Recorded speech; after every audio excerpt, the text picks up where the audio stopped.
Ces dernières années, le Pilate a explosé, c'est à la mode, tout le monde en parle, tout le monde veut en faire et surtout tous les organismes de formation veulent en proposer.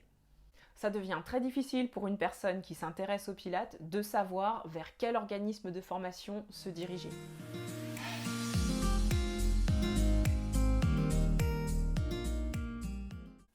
Bonjour à tous.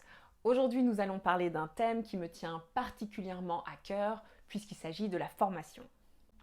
Étant moi-même formatrice en Pilates, j'en ai marre de voir autant de personnes se planter sur le choix de leur première formation.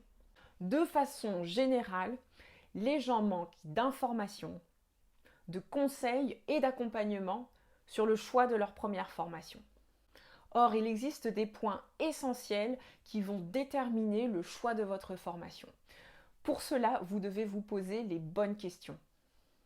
Alors, je vous propose dans cette vidéo 10 points essentiels ou 10 questions à vous poser pour pouvoir choisir la formation qui sera la plus adaptée à vos besoins.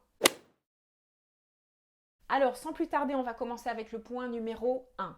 La première question à vous poser est de savoir quel usage vous allez faire du Pilate. Autrement dit, vous voulez vous former, pourquoi? Est-ce que vous voulez en faire un métier à part entière? Est-ce que vous voulez en faire un complément d'activité? Est-ce que vous voulez proposer 1 heure, 2 heures, 10 heures de cours Pilates par semaine? Est-ce que vous voulez proposer essentiellement de l'individuel? Est-ce que vous voulez proposer du collectif? Est-ce que vous voulez travailler sur tapis, sur appareil? Toutes ces questions-là doivent être évidemment posées pour que vous puissiez au mieux définir votre projet. Vous allez voir que, en fonction de l'usage que vous voulez faire du Pilate, eh bien, toutes les formations ne seront pas adaptées. Donc, l'usage que vous voulez en faire va être en fait déterminé par la part que vous voulez donner au Pilate dans votre activité professionnelle. Plus cette part sera large, plus il faudra une formation riche et longue. Question numéro 2. À quel public vous allez vous adresser? Est-ce que vous allez vous adresser à des sportifs de haut niveau, à des profils pathologiques, à des danseurs professionnels, à des artistes du cirque, à des enfants, à des adultes, à des personnes âgées, à des femmes, des hommes? Il faut absolument que vous définissiez le profil que vous visez. Plus le public sera large, plus votre formation devra couvrir un maximum de répertoire et de niveaux. Il existe de plus en plus de formations Pilates qui ont été remodelées de façon à correspondre au public que vous visez. Ces formations sont très intéressantes puisqu'elles vous permettent d'accéder directement à vos objectifs, à savoir de travailler avec tel ou tel profil. Point numéro 3. Est-ce que vous souhaitez vous former sur tapis, sur appareil ou les deux? J'ajouterai même, est-ce que vous voulez que dans votre formation initiale, vous ayez déjà accès aux accessoires ou pas? Dans certaines formations, vous démarrez l'apprentissage des exercices au tapis sans accessoires. Dans d'autres, les accessoires seront intégrés dès le début. Quand je parle du tapis, je fais référence à ce que la majorité d'entre vous connaît, à savoir les exercices réalisés au tapis avec ou sans accessoires. Par contre, lorsque je parle des appareils, pour la plupart d'entre vous, c'est qu'est-ce que c'est? Alors, il faut le savoir, il existe principalement 4 appareils en Pilates et les appareils représentent, allez, 80-85% du travail de Joseph Pilates. C'est-à-dire qu'ils sont extrêmement importants en Pilates et pour autant, ils sont méconnus. Et donc, lorsque vous faites vos recherches de formation, vous devez vous poser la question suivante. Est-ce que je souhaite partir sur les tapis ou les appareils? Et est-ce que la formation que je souhaite prendre est sur tapis ou sur appareil, voire les deux? Point numéro 4. Le mode de formation. Alors, qu'est-ce que j'entends par mode? J'entends les modalités de formation, la façon dont votre formation va être organisée. Alors bien sûr, aujourd'hui, avec les circonstances Covid, etc., on entend de plus en plus parler de formation Pilates en e-learning. On reviendra sur ce point-là. Avant tout, j'aimerais revenir sur les modalités en présentiel. Certaines formations se font sur un mode alternant ou alternatif, c'est-à-dire que vous passez d'une phase présentielle avec le professeur à des phases de travail personnel et vous alternez ainsi les deux phases. Ensuite, certaines formations sont présentées sur un mode plutôt continu. Vous avez un bloc pédagogique, vous apprenez l'ensemble, l'intégralité du contenu pédagogique et vous rentrez à la maison. Enfin, le troisième mode de formation, il s'agit d'un mode dit modulé. C'est-à-dire que votre formation sera organisée en modules. Par exemple, module 1, module 2, module 3. Alors, ce dernier mode modulé est un peu différent du mode alternatif. Prenons l'exemple du répertoire tapis au niveau débutant. Si je pars sur un mode alternatif, je peux tout à fait avoir une période de cours pendant laquelle je vais apprendre peut-être une dizaine d'exercices, suivie d'une période de travail personnel, suivie d'une nouvelle période de cours et de travail personnel, etc., etc. Sur un mode modulé, l'organisme de formation ou l'école peut tout à fait me proposer ce répertoire débutant en 3 modules par exemple. Module 1, module 2, module 3. La différence, c'est que sur le mode alternant, l'organisme de formation ou l'école fait le choix de fragmenter les apprentissages. Sur le mode modulé, chaque module est une unité d'enseignement à part entière. Et par ailleurs, dans certaines écoles, vous pouvez prendre ces modules de façon indépendante, ce qui n'est pas le cas du mode alternatif. Alors, le point sur lequel je voulais revenir, c'est la formation en e-learning. Sachez que ça, c'est très nouveau, récent en Pilates. C'est-à-dire qu'il y a quelques années, on n'aurait jamais imaginé enseigner le Pilates en e-learning. Aujourd'hui, dans le contexte de pandémie mondiale que nous connaissons, le e-learning devient incontournable. La plupart des écoles ou centres de formation proposent actuellement des modules en e-learning. Là aussi, vous avez différentes modalités. Est-ce que c'est du full e-learning ou est-ce que vous avez des périodes présentielles alternées avec le e-learning? C'est une vraie question à vous poser avant de vous lancer. Je conseille toujours pour des formations initiales en Pilates un temps de présentiel dans la mesure du possible. Si le présentiel n'est pas possible pour X raisons, renseignez-vous bien sur la qualité et les contenus de votre formation e-learning. Le point numéro 5 va porter sur la longueur de la formation. Souhaitez-vous faire une formation courte ou une formation longue? Alors l'idée ici, c'est vraiment pas d'ouvrir un débat sur ce qui est de mieux à faire ou pas. Comme je vous le disais, ça va beaucoup dépendre de votre projet professionnel.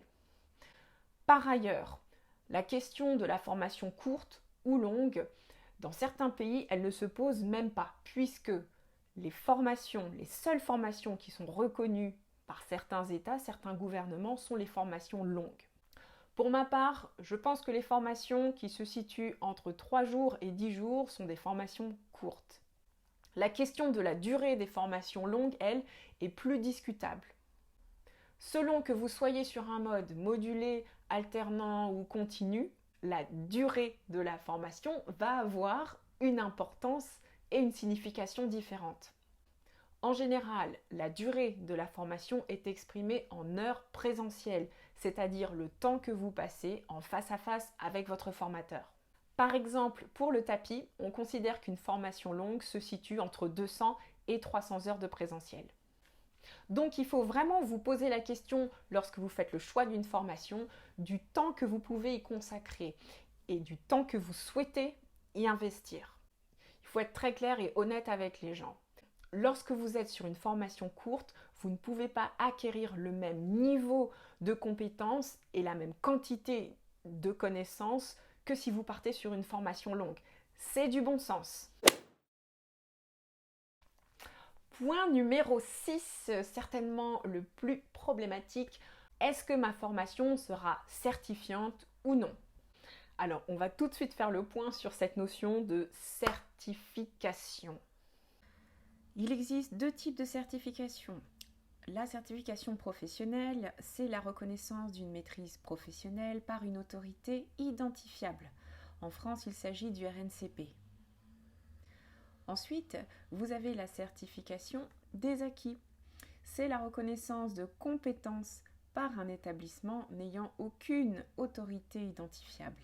Si je résume, d'un côté, la certification des acquis qui valide des compétences, et de l'autre, la certification professionnelle qui donne accès à un titre professionnel, un CQP, un certificat de spécialisation ou encore un brevet de maîtrise. Donc pour le Pilate, la plupart des écoles ou organismes de formation délivrent un certificat des acquis. Il n'existe à ce jour qu'une seule certification professionnelle Pilate qui soit inscrite au RNCP. Sachez qu'il n'existe aucun titre professionnel d'enseignant Pilate. En France, il suffit en effet de disposer du titre d'éducateur sportif ou d'animateur sportif pour pouvoir enseigner le Pilate. Aucune autre certification, avec un niveau précis de formation, n'est exigée. Il n'existe aucune école qui va vous donner le titre professionnel d'enseignant Pilate puisque ce titre n'existe pas. À l'heure actuelle, quelle que soit la formation que vous fassiez, qu'elle soit RNCP ou non, agréée ou pas, niveau 1, niveau 2, niveau 15, aucune de ces formations ne vous donnera le titre d'instructeur Pilate puisque ce titre n'existe pas. Les certifications RNCP ont tout de même leur intérêt. L'intérêt, c'est quoi? C'est de montrer que le Pilate existe et que c'est un art et que c'est un vrai métier à part entière. La première distinction va être entre le Pilate classique et moderne. Si vous ne savez pas à quoi correspondent le Pilate classique et le Pilate moderne, il faut absolument vous renseigner. Pour ma part, j'ai choisi une formation Pilate moderne. C'est un choix personnel, c'est une question de sensibilité, d'approche. Le Pilate moderne m'a semblé plus approprié à ma pratique. Mais il y a de très bonnes choses en Pilate classique aussi, je vous invite vraiment à vous informer et surtout à essayer. Point numéro 8. On me pose souvent la question des niveaux. Niveau 1, niveau 2, Mathwork 1, Mathwork 2, Mathwork 10. Il y en a pour tous les goûts. Sachez qu'il n'existe en Pilate que 3 niveaux reconnus. Ces niveaux sont débutants, intermédiaires, avancés. En général, les écoles internationales utilisent ces intitulés-là. Beginner, Intermediate, Advanced. Dès lors que vous voyez des chiffres, Mathwork 1, 2, 3 ou tapis 1, 2, 3, voire plus, il faut savoir que ce sont des niveaux qui ont été définis par les écoles elles-mêmes et non pas des niveaux qui se correspondent les uns aux autres. Ça, c'est très important à savoir. Si vous faites votre niveau 1 dans une école lambda et que vous voulez passer dans une autre école, il n'y aura pas forcément de correspondance entre le niveau 1 de l'une et le niveau 1 de l'autre. Le point numéro 9. La question des programmes. Certains programmes de formation ou modules de formation portent des intitulés très spécifiques. Par exemple, prénatal, postnatal, cancer du sein, population spéciale, sportif, coureur du dimanche, il y en a pour tous les goûts. Ces programmes spécifiques sont une façon pour certaines écoles de mettre le focus sur des thèmes en particulier. Donc encore une fois, c'est une création de chacune des écoles. Et il n'y aura pas forcément de correspondance d'une école à l'autre. Cela dit, ces programmes sont très intéressants. Ils permettent de focaliser votre apprentissage sur un public en particulier ou sur des conditions physiques en particulier. Je vous conseille, s'il vous plaît, d'apprendre d'abord les bases du Pilate avant de rentrer dans des programmes spécifiques. Enfin, dernier point qui concerne la formation continue. Après avoir appris les bases sur les niveaux débutants, intermédiaires, voire avancés, vous pouvez continuer votre éducation, votre formation en Pilate, soit en suivant des modules spécifiques, soit en poursuivant votre formation vers les niveaux supérieurs. Vous pouvez également suivre des modules de rappel, participer à des congrès, suivre des formations e-learning. Tout cela va contribuer à cultiver vos connaissances autour du Pilate. La formation continue est-elle obligatoire? La réponse est non. Par contre, si vous enseignez le Pilate à un niveau professionnel, il me semble que c'est de votre responsabilité de vous mettre à jour sur les dernières techniques ou encore les dernières connaissances scientifiques qui nous permettent de nous améliorer dans notre enseignement. Voilà, on arrive à la fin de cette vidéo et j'espère de tout cœur avoir pu vous aider à choisir votre formation. Si vous avez des questions, n'hésitez pas à me les poser. Vous pouvez utiliser la boîte à dialogue en dessous ou visiter mon site internet dans lequel vous trouverez le lien pour m'envoyer un mail. Je vous dis à très bientôt pour, je l'espère, une nouvelle vidéo sur le Pilate.